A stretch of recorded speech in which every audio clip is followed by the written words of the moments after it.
This time, dadako na po tayo sa ating pong magiging pag-aaral. At ang message ko po this morning about Jesus' birth. Patungkol sa kapanganakan ng Panginoon. Okay, so ating pong babasahin. At kung may Bible kayo, sundan po ninyo Luke chapter 2. Luke chapter 2. Again, our topic this morning is about the birth of Jesus. About Jesus' birth. Luke chapter 2, beginning verse number 1. And it came to pass in those days that there went out a decree from Caesar Augustus that all the world should be taxed. And this taxing was first made when Cyrenius was governor of Syria. And all went to be taxed, every one into his own city. And Joseph also went up from Galilee, out of the city of Nazareth, into Judea, unto the city of David, which is called Bethlehem, because he was of the house and lineage of David, to be taxed with Mary, his espoused wife, being great with child. And so it was that while they were there, the days were accomplished that she should be delivered. And she brought forth her firstborn son, and wrapped him in swaddling clothes, and laid him in a manger, because there was no room for them in the inn. And there were in the same country shepherds abiding in the field, keeping watch over their flock by night. And lo, the angel of the Lord came upon them, and the glory of the Lord shone round about them, and they were sore afraid. And the angel said unto them, Fear not, for behold, I bring you good tidings of great joy, which shall be to all people. For unto you is born this day in the city of David a Savior, which is Christ the Lord. And this shall be a sign unto you. Ye shall find the babe wrapped in swaddling clothes, lying in a manger. And suddenly there was with the angel a multitude of the heavenly hosts, praising God and saying, Glory to God in the highest, and on earth peace, goodwill toward men. So again, my message this morning about Jesus' birth. Let us pray. Our gracious loving God, our Father in heaven, we thank you and praise you for this beautiful morning. Thank you for allowing us to have this ministry. Thank you for blessing this ministry and for using this ministry to bless your people. I pray, O Father, that this morning as we come to you, as we listen to thy word, may you again give us enlightenment. May you encourage every one of us this morning, Heavenly Father. Please fill me with your Holy Spirit. Guide me, Lord. Give me wisdom. Completely, sa iyo ko po isinusuko ang aking pangangaral, ang aking pong sarili. Umaasa po ako na muli po dakilang Diyos, ang bawat isa ay iyo pong bubusugin sa katotohanan ng iyong salita. At nawa, maging bukas, hindi lamang ang aming pandinig, kundi ang aming pong mga isipan, ang aming buong pagkatao. May we completely consider the authority of your word, Heavenly Father. And please, Lord, pagalingin mo po ang mga may karamdaman.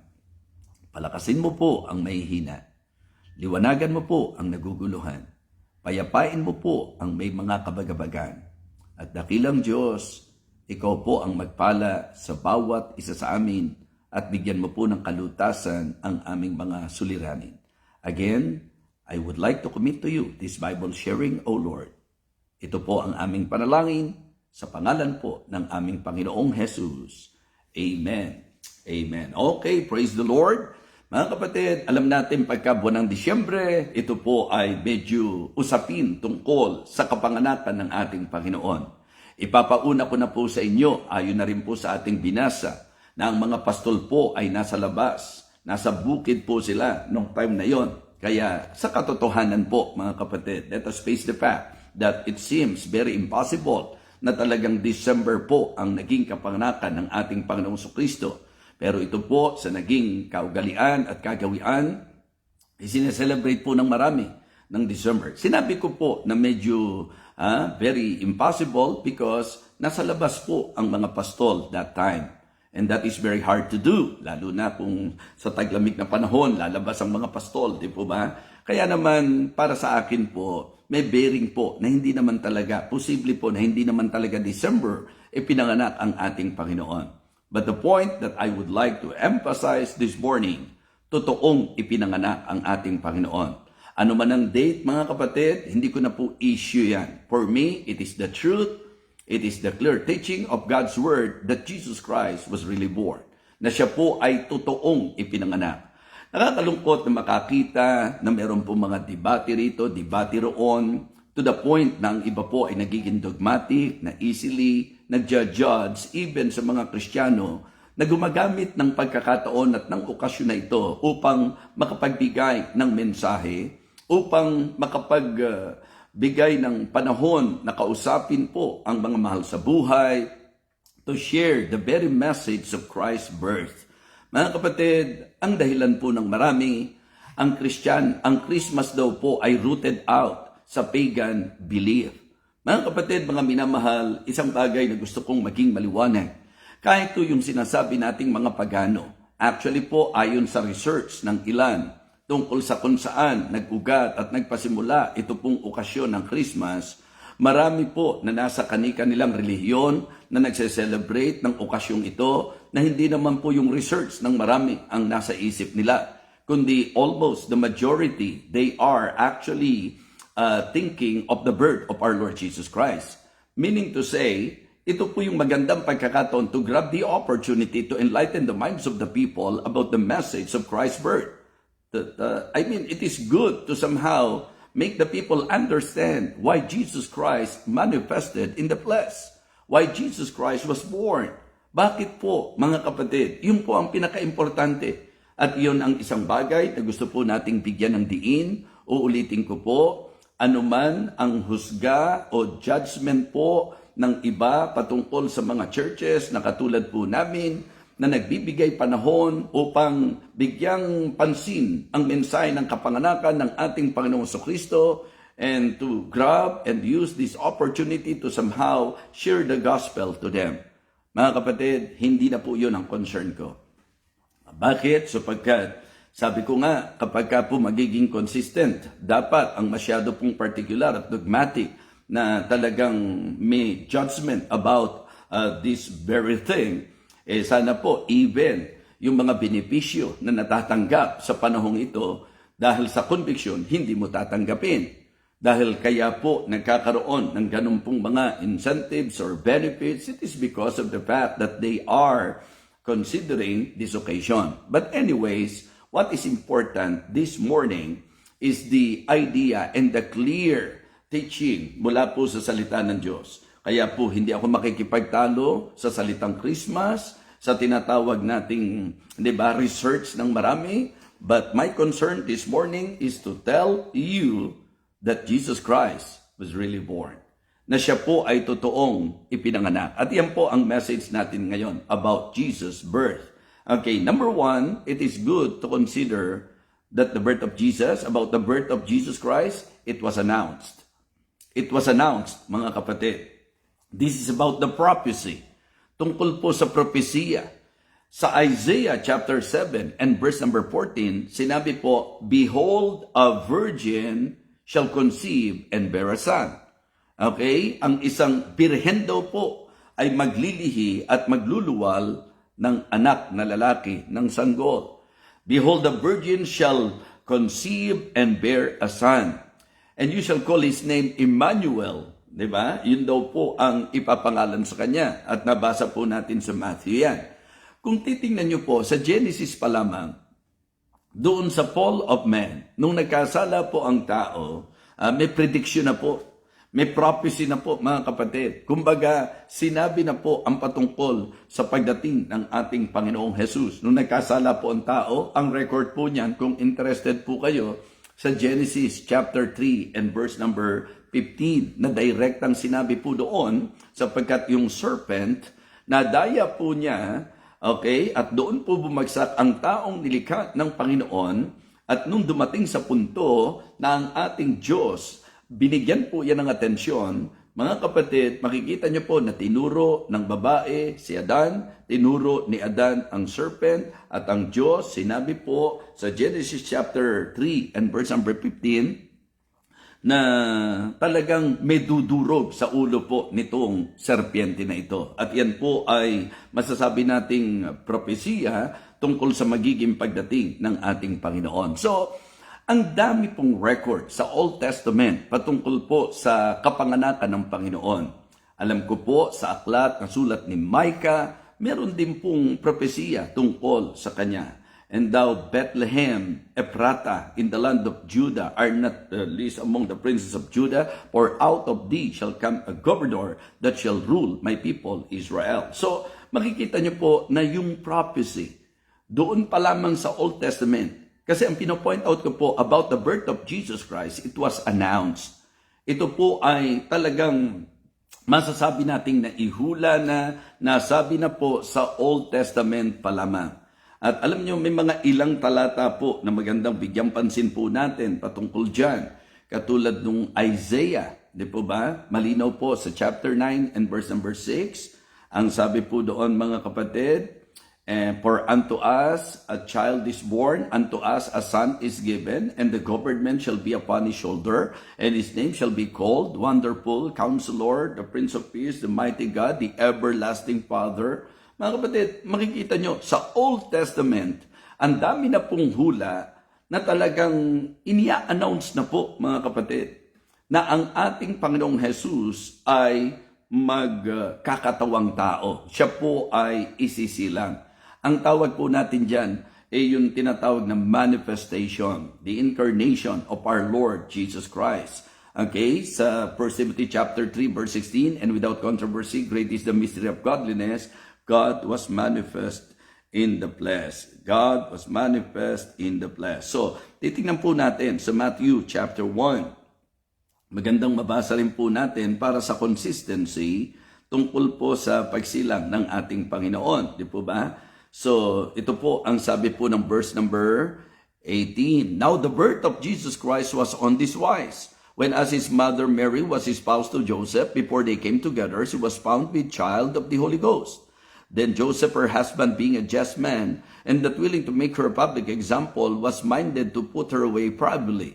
But while he thought on these things, ang sabi po, behold, the angel of the Lord appeared unto him in a dream, saying, Joseph, thou son of David, fear not to take unto thee Mary thy wife, for that which is conceived in her is of the Holy Ghost.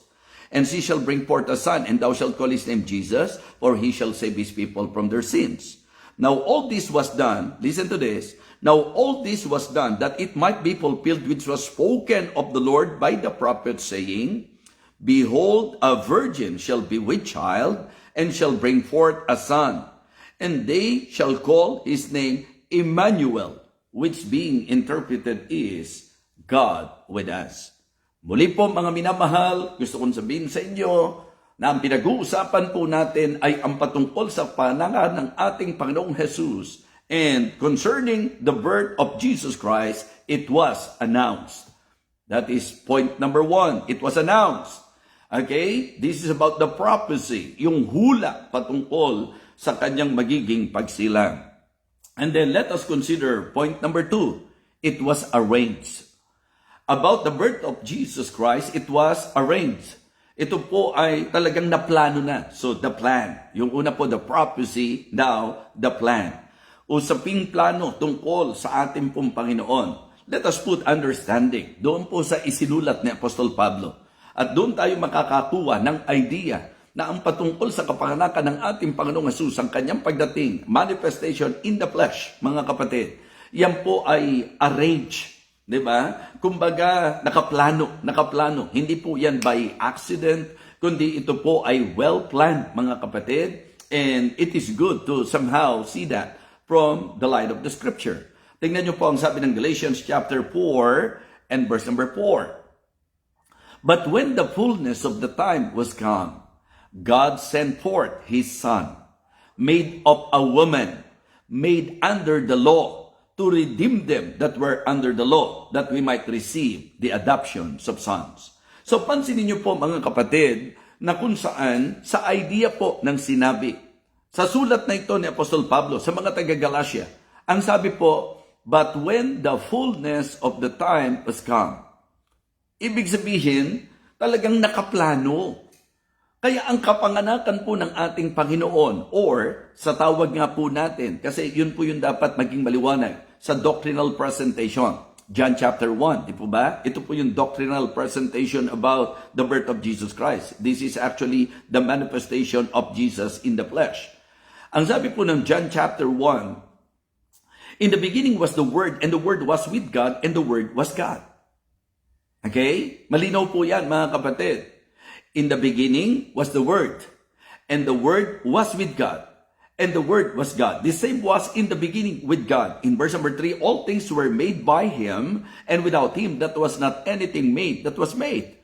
Pagdating ng verse number 14, for us to better understand that the word mentioned in verse number 1 of the book of John, chapter 1, is no other than our Lord Jesus Christ. Because in verse number 14, and the Word was made flesh, and dwelt among us, and we beheld His glory, the glory as of the only begotten Son of the Father, full of grace and truth. So mga kapatid, hindi kailangan ng paliwanag, ang kailangan po natin understanding at acceptance. What we need to do is to understand and accept that the word mentioned in John chapter 1 is no other than our Lord Jesus Christ. So pagkat sinabi po ng verse number 14, at nagkatawang tao ang berbo. So hindi basta salita, kundi ito ang persona ng ating Panginoong Jesus. Sapagkat yan po ay prophesied already. And ito po'y plano, mga kapatid. Mula po sa Genesis, maliwanag po na binigyan na tayo ng idea, may propesya na po, and then a lot of passages in the Old Testament mention about the coming of the Messiah, about the manifestation of Jesus in the flesh. Kung titingnan nyo po, pati po ang place, mga kapatid, malinaw po yan, yung purpose, everything, very clear. Pati nga po mga pangalang itatawag sa Kanya. So, mga kapatid, ito po ay arranged. It was arranged, mga kapatid. The birth of our Lord Jesus Christ. Kaya sabi po, siya'y nagkatawang tao, di po ba? At naganap ayon sa kung ano po yung sinabi ng hula.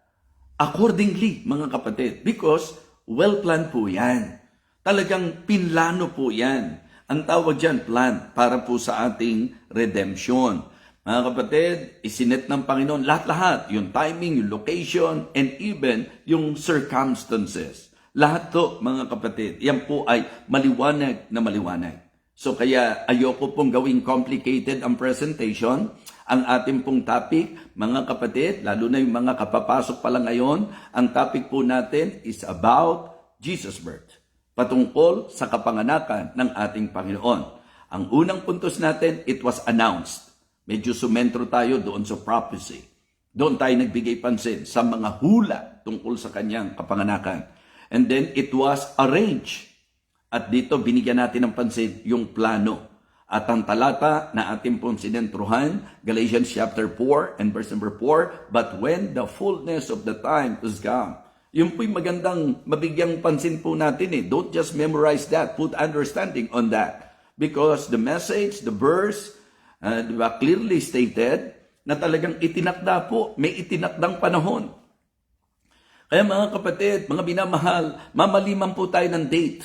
Huwag po tayo maapektuhan. So pagkat ang importante, yung pong truth na isineselebrate natin. Yes, ano man ang judgment ng marami, in our church, mga kapatid, we are giving attention and we are considering this occasion not to celebrate the pagan celebration or pagan occasion, but to celebrate the truth that Jesus Christ was really born, the teaching that Jesus Christ was really born, and it is a biblical teaching from the Bible po yan. Kaya for me, it is but right for us to somehow give attention and use that as an opportunity to share the gospel, to share the message for the people to understand why is there a need na si Jesus Christ ay mag-manifest sa flesh. Why? Why, mga kapatid? Napakahalaga niyan. Okay? So, point number 3, it was appointed. It was appointed, mga kapatid. It was announced, it was arranged, and it was appointed. Dito po, yung purpose ang bigyan natin ng pansin. The prophecy, the plan, and the purpose. Ayan, pwede sa mga nagno-notes. Para po pag nag-aral kayo, klarong-klaro po yan, mga kapatid. Maliwanag na maliwanag po. Uulitin ko po. Ako po'y sumasang-ayon sa research na talagang ang pinagsimulan nung tinatawag nating Christmas, talagang Pagano po yan. Ibig sabihin, hindi po yan rooted out sa Christianity. Bagamat may mga research din po. Kaya nga, yan ang nakakalito sa marami. Research, laban sa research. Ano po? But anyways, I do not want to dwell on that. Ang akin pong binibigyang pansin at ang message ko po sa inyo, hindi usaping Christmas, kundi usaping kapanganakan ng ating Panginoon. At nililiwanag ko po that even those people, those religion, na nagse-celebrate ng Christmas, hindi po sila nakatuon sa research na sinasabi po ng marami. Marami po na kahit hindi po mananampalataya, pag pinag-usapan ng Christmas, ang mas naiisip po nila is the birth of Jesus Christ. Diba? Tama po ako. Yun po ang nasa isip nila. Kaya it is good to grab that opportunity. Kaya lang, minsan po kasi, yung iba masyadong nagiging particular. Kaya naman po talaga magandang nag-iingat din ng mga Kristiyano. Yung mga dinidisplay natin. Halimbawa lang po, di ba? Minsan po si Santa Claus ang inyo pong dinidisplay eh. Mga kapatid, if you believe na ang pinag-uusapan natin, birth of Jesus Christ, ba't si Santa Claus ang inyo pong sinesentruhan? Di ba? Bakit yung kung ano-ano pong mga kaisipang walang kinalaman o kaugnayan sa kapanganakan ng Panginoon, bakit yun po ang sinesentruhan nyo? Kaya mag-celebrate tayo nito sa biblical perspective. Doon sa biblical pattern, hindi po doon sa setup ng mga masasabi nating hindi po Kristiyano ang konsepto. Be careful, mga kapatid, be careful. Baka mamaya Kristiyano kayo, nagka-party kayo, at tapos ang costume nyo pa, parang ipinromote nyo pa yung pong costume na hindi po biblical, mga kapatid, at hindi yun po ang itinuturo sa Bible. Di ba? So, kaya wag ho si Santa Claus ang bida sa inyo. Okay? Wag po ganon, mga kapatid. Mas maganda po na kung totoong birth of Jesus ang pinag-uusapan natin, doon po tayo sumentro. Okay? So, again, about the birth of Jesus Christ, it was appointed. Ibig sabihin, may purpose po ito kung bakit. Balikan nyo po. Di ba ang sabi, but when the fullness of the time was come, God sent forth His Son, made of a woman, made under the law, to redeem them that were under the law, that we might receive the adoptions of sons. Sa Matthew chapter 21, ang sabi po ng Bible, mga kapatid, and she shall bring forth a son, and thou shalt call his name Jesus, for he shall save his people from their sins. So it was appointed. Ito po'y itinakda na meron pong ipapanganak, na meron pong isisilang na magiging tagapagligtas ng bawat isa. Nung Old Testament po, tinatanaw nila yung coming Lamb of God. Yung coming Messiah, I mean. Yun po ang kanilang tinatanaw. Kaya ang pananampalatayang Old Testament at New Testament ay parehong nakasentro sa ating pong Panginoong Hesukristo. And it is good for us that the reason why I am emphasizing that the birth of Jesus, it is the manifestation of Jesus in the flesh. But don't you ever think na nag-exist lang po ang ating Panginoon nung siya po'y ipinanganak sa laman. Hindi po. Mga kapatid, nag-i-exist na po ang Panginoon. Maliwanag po yan eh. John 1:1 eh. In the beginning was the Word, and the Word was with God, and the Word was God. Okay? At sinabi sa 14, and the Word was made flesh. Meaning to say, wala pa siya sa katawang laman, nag-i-exist na po siya. Kasama na po siya. Doon po natin ililiwanag sa lahat, mga kapatid, na sa time ng creation, ang ginagamit po ay plural. Let us make man in our image. So, ang ibig sabihin po, mga kapatid, sa consistency ng Bible, sa usapang paglikha, kasama ang ating Panginoong Jesucristo. Kaya nga ang sabi po, in the beginning was the Word, and the Word was with God, and the Word was God. The same was in the beginning with God. All things were made by Him, and without Him, that was not anything made that was made. Hindi po pwede na anghel po ang kasama doon sa paglikha, dahil ang anghel po nilikha din. Nilalang din po sila. Mga kapatid, ang Creator po ay ang Diyos. At ang Diyos po, mga kapatid, sa maliwanagang pagtuturo ng Bible, siya po ay nag-appear sa atin, nagpakita po sa atin, at meron po tayong tinatanggap na katuruan sa Bible na 3 persona. Yan po ay ang Ama, ang Anak, at ang Banal na Espiritu. Kaya nga, importante po itong itinuturo ko sa inyo because mali po na isipin na siya'y nagsimula lamang nung ipinanganak po ni Mary. Si Blessed Mary po, siya po'y Mother of Jesus in the flesh. Hindi po siya Mother of God.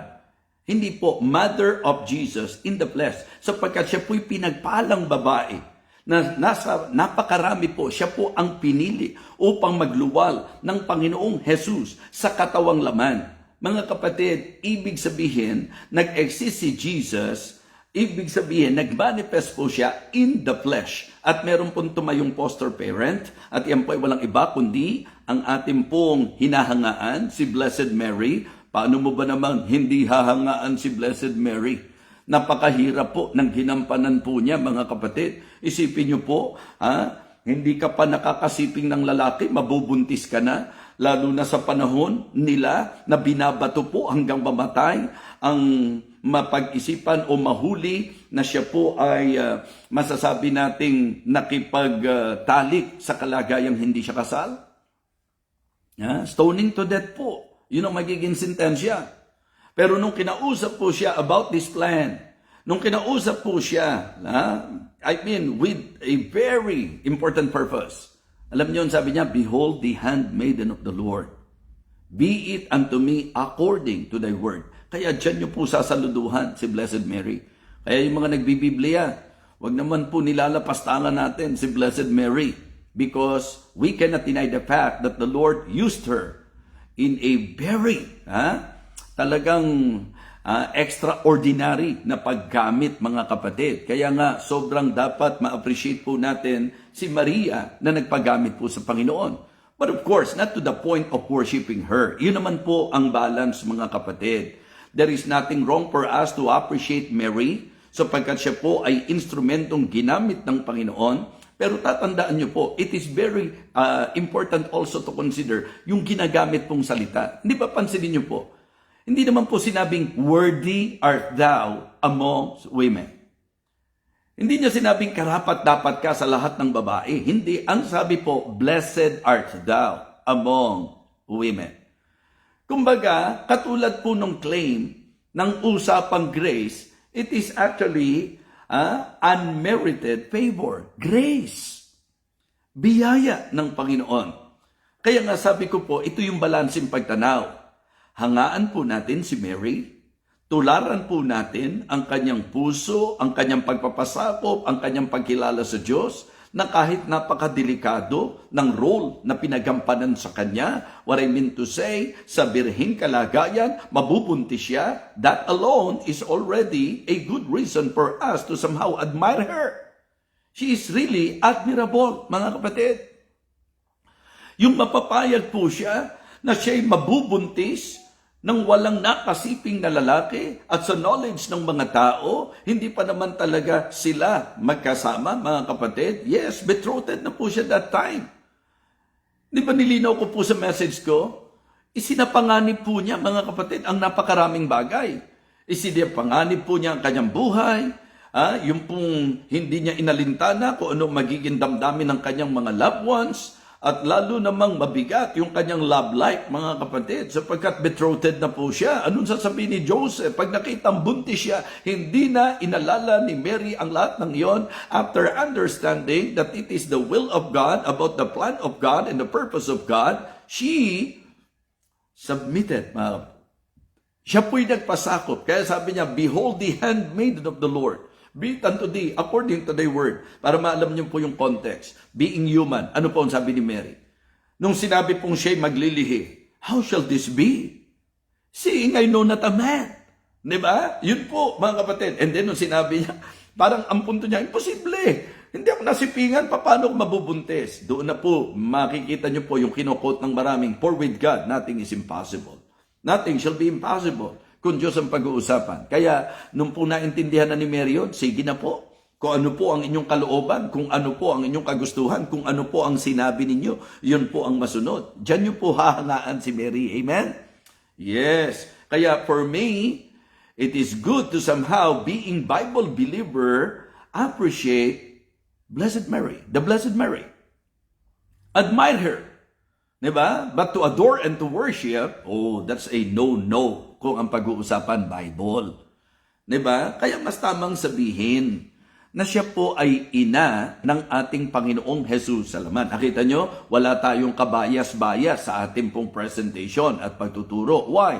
Sapagkat ang kailangan nyo po maintindihan, yung turo po ng Bible, hindi po yung pananaw ng tao. So, it was appointed sapagkat ito po ang naging plano ng Diyos sa layunin na mailigtas ang mga makasalanan. Diba? Again, ang sabi po, and she shall bring forth a son, and thou shalt call his name Jesus, for he shall save his people from their sins.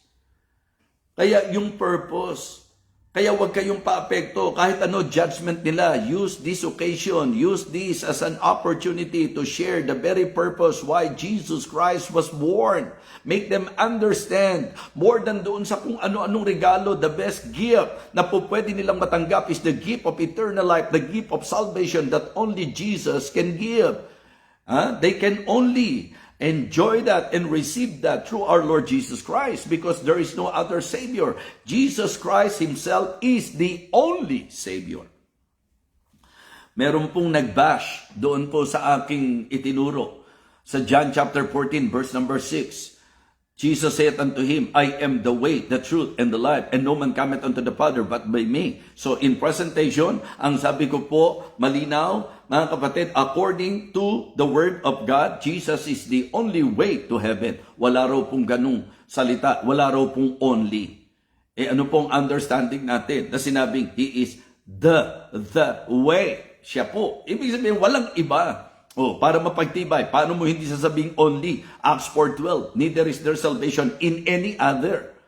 Kung wala pong kaligtasan sa iba, alam nyo, yun po nakakatuwa sa mga nakapulot lang po ng mga masasabi nating konting kaalaman, bumabatikos doon sa mga nangangaral na kung tutuusin, naiintindihan namin ang aming ipinapangaral because what we are preaching and what we are telling the people and what we are sharing sa lahat sa inyo ay kung ano po yung sinabi ng salita ng Diyos. So it was appointed because the purpose is to be the Savior of all. Sa text natin, kung babalikan nyo po, for unto you is born this day in the city of David a Savior, which is Christ the Lord.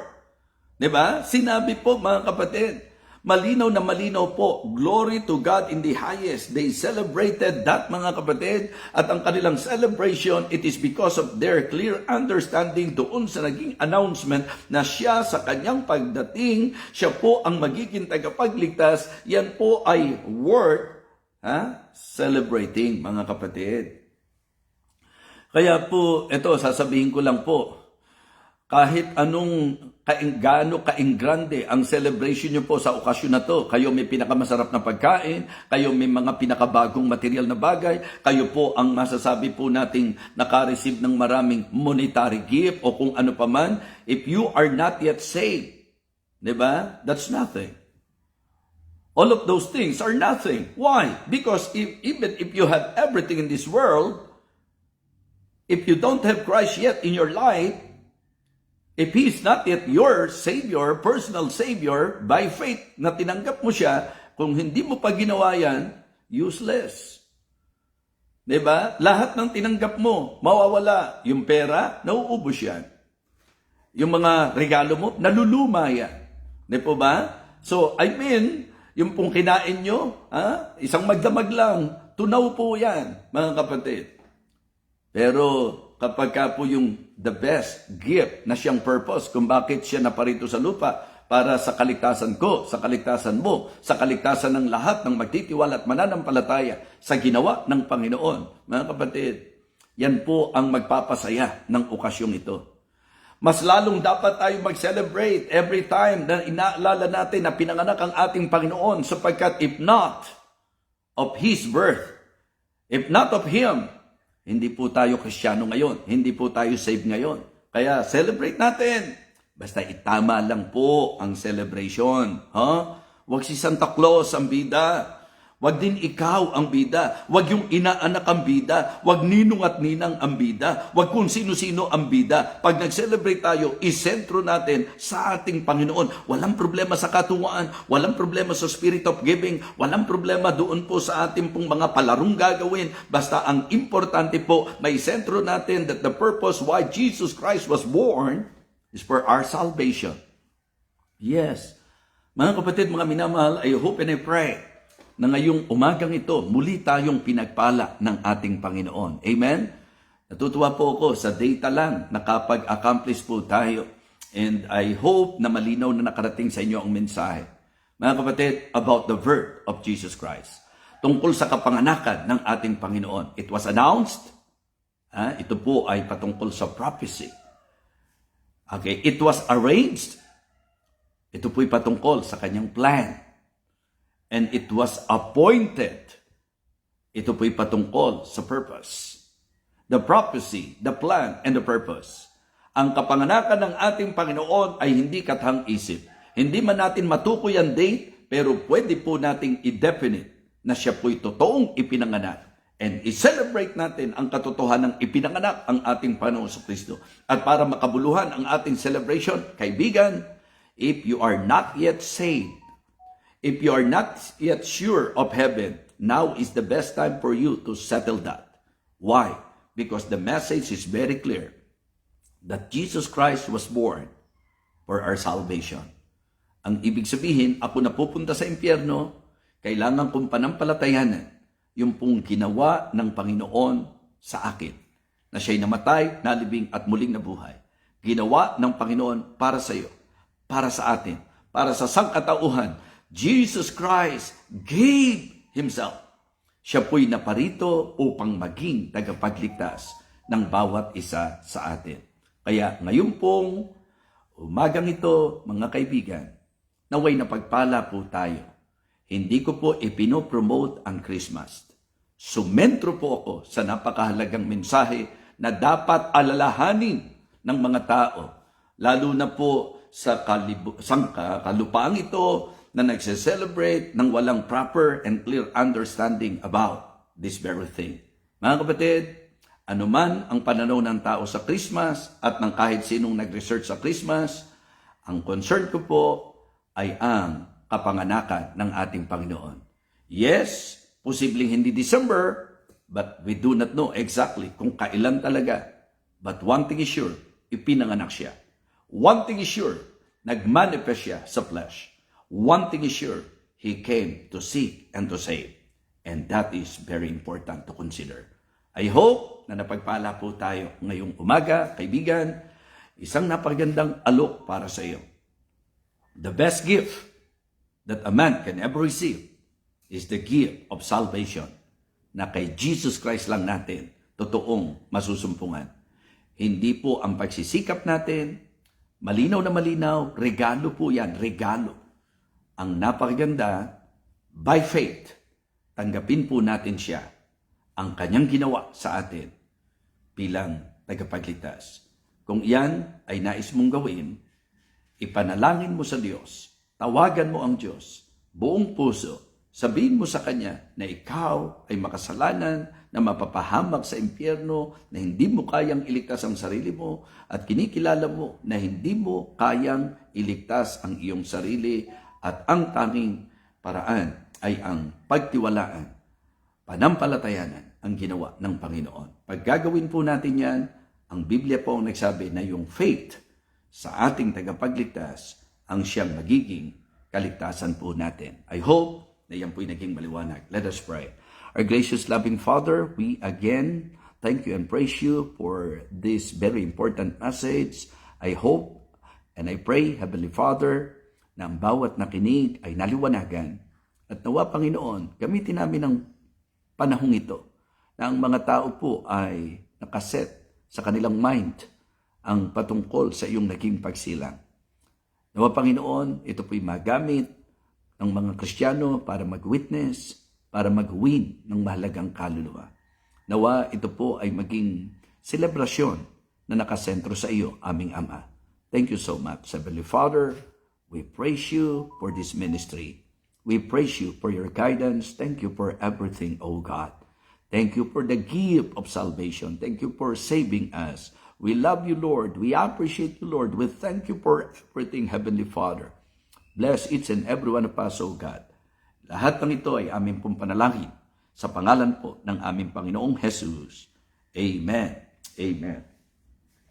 Okay, praise the Lord. Maraming salamat po sa inyo. Ako po ay natutuwa na kahit Sabado po ngayon, pinili nyo pa rin po na somehow makapakinig ng mensahe ng ating Panginoon sapagkat lagi pong maganda na magsimula po tayo to begin our day with God at sa mga nasa ibang bansa, magandang magpahinga po tayo at bago tayo matulog ay nakarinig tayo ng salita ng Panginoon.